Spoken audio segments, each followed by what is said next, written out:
In this video, we get locked in the stocks, we get sentenced in court, and do time in prison. So join us as we explore Crumlin Road Jail.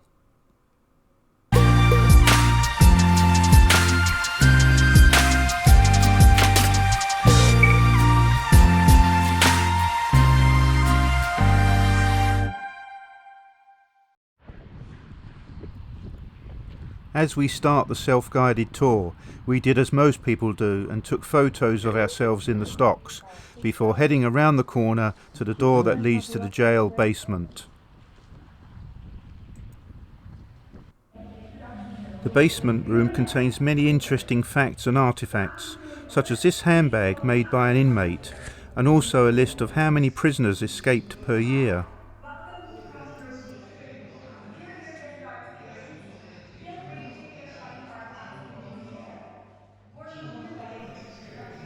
As you can see, 1971 was a good year for escapees, as was 1981.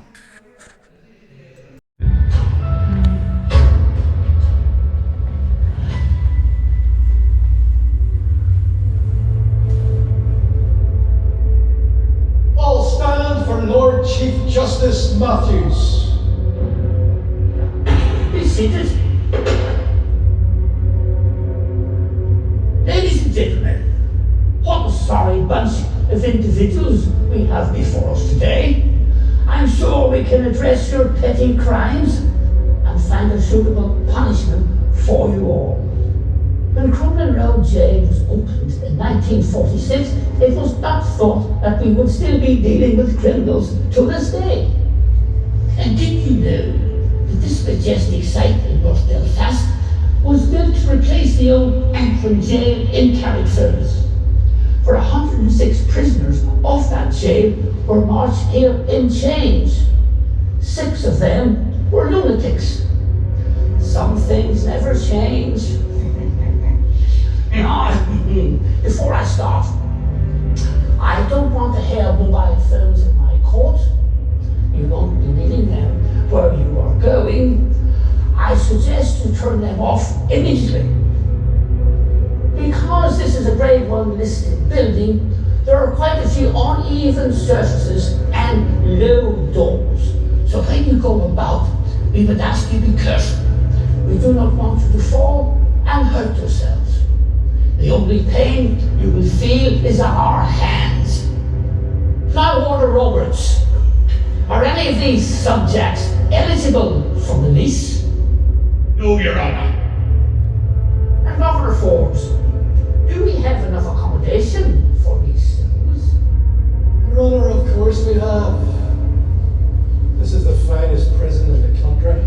It was designed for 550 individuals, but during internment, we had 1,500 prisoners in this facility, sometimes 3 to a cell. We have space in all 4 wings, A, B, C and D, and since the extension in 1890, when we added another level, I have plenty of room, and I see no reason why we can't home this lot. Thank you, gentlemen. In all my years of service, like this prison, I have witnessed many things. The famine, partition, the suffragette movement, and more recently, the Troubles. I have seen it all. The bomb attacks, escapes, rooftop protests, the murder of prison staff and inmates. We have men, women and children as young as 10 reside here. Births, deaths and marriages, not to mention the 17 men executed, 15 of whom are still buried in the prison grounds. I will not be fooled by your innocent faces. I hereby sentence you to 1 day in Her Majesty's Prison Belfast, when you will meet my colleagues on either side of me and more interesting characters. You will hear stories about the jail over its 150-year history and be provided with information and facts to enlighten your visit. Now be on your way before I change my mind. Remember to follow the arrows. After being sentenced, we enter the first cell and experience how small it is. You can also watch videos on the TV that give you more information. No, you're not coming out. When you head around the corner from the cell, you see your first projection, but honestly, you will think it's a ghost. Come here. Closer. Let me tell you a little about the tunnel on my left here. A tunnel that I have passed through many times. This tunnel connects the jail to the courthouse under the Crumlin road. This tunnel was very busy. For those unlucky prisoners who made the return journey, that meant an extended stay here at Crumlin Road Jail. To enter the tunnel, the prisoner and prison escort had to go through a number of security gates or grills known as bacon slicers, operated by prison officers and scanned by security cameras. At the end of the tunnel, originally there would have been 2 cells for prisoners to wait in, one for women and one for men. Then, during the Troubles, would have separated Republicans and Loyalists. These cells could accommodate as many as 50 prisoners. They would have been taken through the tunnel in small groups and placed in a similar holding area on the courthouse site. Now you should make your way down into the tunnel to explore it. Remember, it's 1 step up and 14 steps down, with a handrail on the left-hand side. And do take care, as there are uneven surfaces. For any of you that don't want to go down into the tunnel, I can show you here what it's like down there. The tunnel itself was built in 1849, to be opened in 1850 to coincide with the opening of the courthouse on the Crumlin Road. The tunnel was 2.1 metres wide, 2.3 metres high, and 81 metres in length. The reinforced concrete that you can see added to the tunnel is directly under the Crumlin Road. It's only 1.5 metres below the road.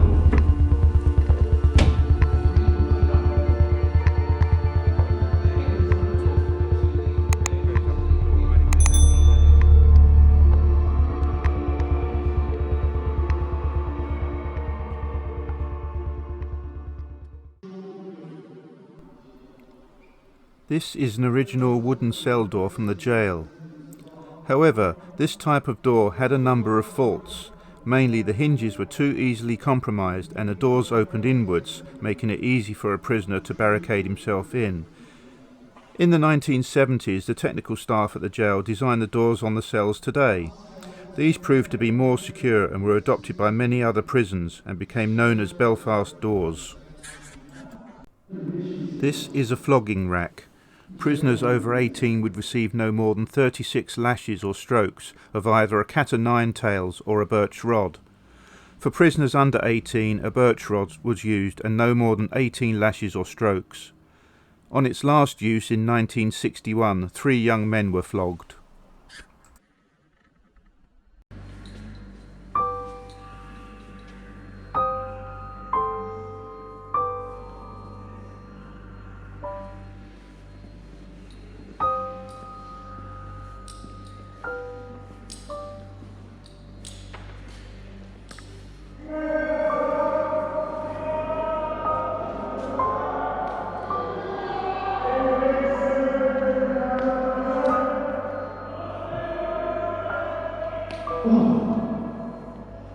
So we meet again. Welcome to my prison. I'm the governor here, and everyone else is dealing with me and everyone. So why are we here? Let me tell you a little more about my prison. This jail has 4 wings radiating in a flat shape from the circle. Each wing is 3 stories high, with a basement and 3 wing. And how do you know you deal with 4 of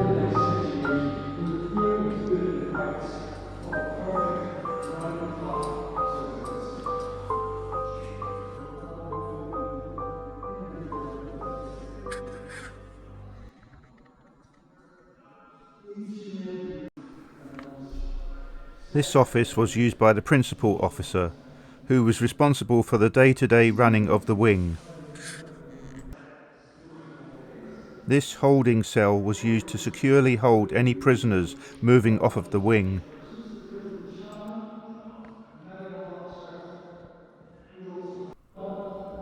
Prisoners were allowed to receive a parcel 3 times a week while on remand. Parcels would be left at the front gate where they would be searched before being brought to the wing. Prisoners would then be called from their cells individually to collect their parcels from here. In this cell we have an example of what a cell from 1846 looked like.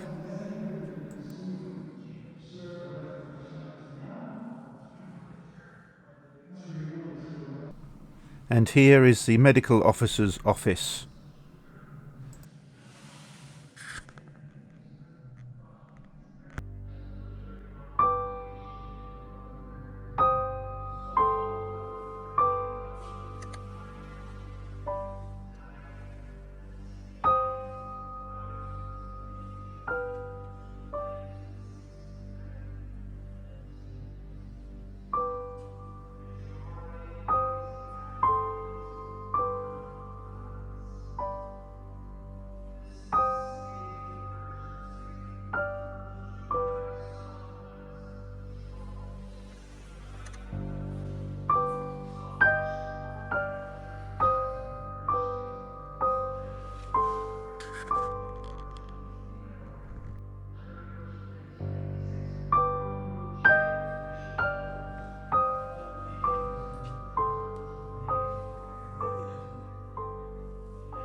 This padded cell, constructed in 1934, was originally located in B Wing and was used to house prisoners that were at high risk of self-harming, suicide or a threat to other prisoners or prison staff.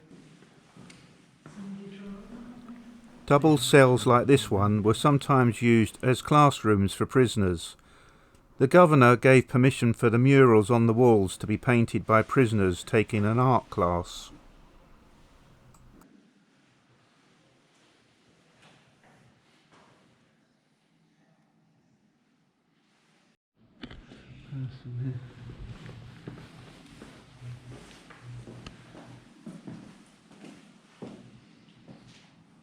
This is the condemned man's cell.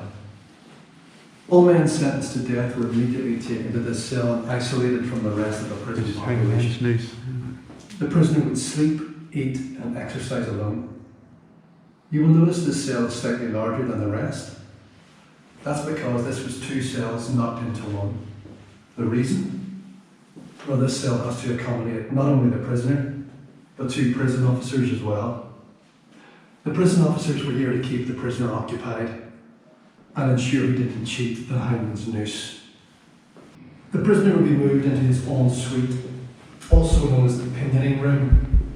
The act of pinion was carried out, his wrists strapped to his waist and his shirt collar open to reveal his neck. At this point, the prisoner was inconsolable. He was preparing to make the long walk out the door you came into the gallows. At the last minute, he was turned to face the bookshelf. Dazed and confused, the prisoner had no idea what was happening. The bookshelf would be opened to reveal the hangman's noose. Slides, it does. Please make your way forward into the hanging cell and follow in the condemned man's footsteps.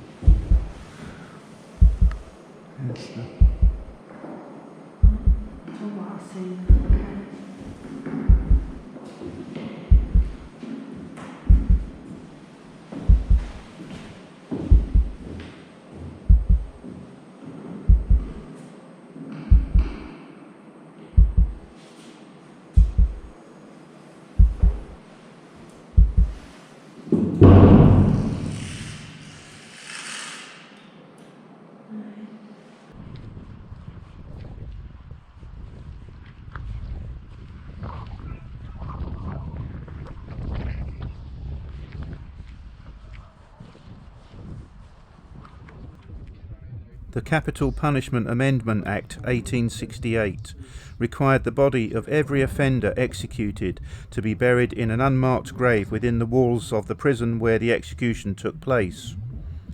Of the 17 men that were executed at the Crumlin Road Gaol, 15 are still buried here. The bodies of Thomas Williams and Michael Prattley were exhumed and reinterred elsewhere.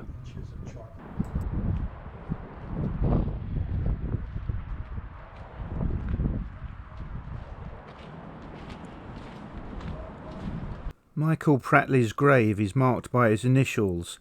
MP 1924 can clearly be seen on the wall here. His remains were exhumed in 2001 and he was buried in Milltown Cemetery. Large numbers were painted on the prison's walls, which enabled the guards to quickly locate an area that an emergency was happening in. Ahead of us in the corner is the last remaining watchtower, also known as Sanger's. Also here is this old army truck from Ballygawley.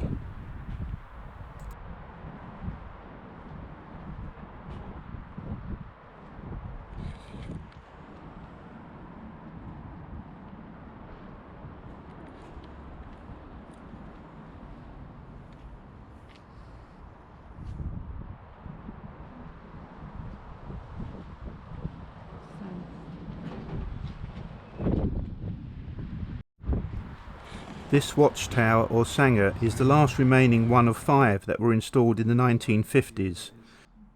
They were initially staffed by prison officers but later on were staffed by British Army personnel who were armed. The Army would be responsible for the perimeter of the jail while the prison staff controlled inside the prison walls.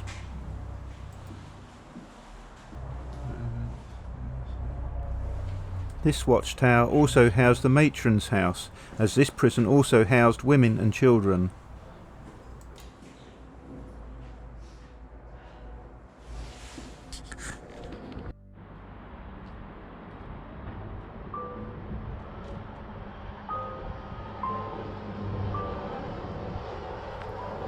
The Westland Wessex was once an iconic feature of the skyline in Northern Ireland.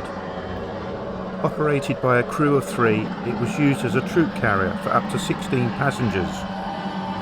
It gives an insight into the happenings during the conflict in Northern Ireland and the story which the British Army and RAF played at the jail and in the wider community during the Troubles. Crumlin Road Jail took delivery of a decommissioned Westland Wessex helicopter from RAF Aldergrove.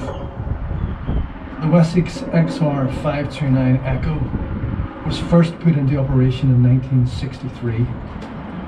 It is 65 feet long, 15 feet high and can travel up to 120 miles per hour. The Westland Wessex was manned by a crew of 3, a pilot, co-pilot and a roadmaster. Once an iconic feature of the skyline in Northern Ireland, the Westland Wessex XR-529 Echo was part of a batch of 30 HC2s built by Westland and Colin. They were operated by 7 crew squadron.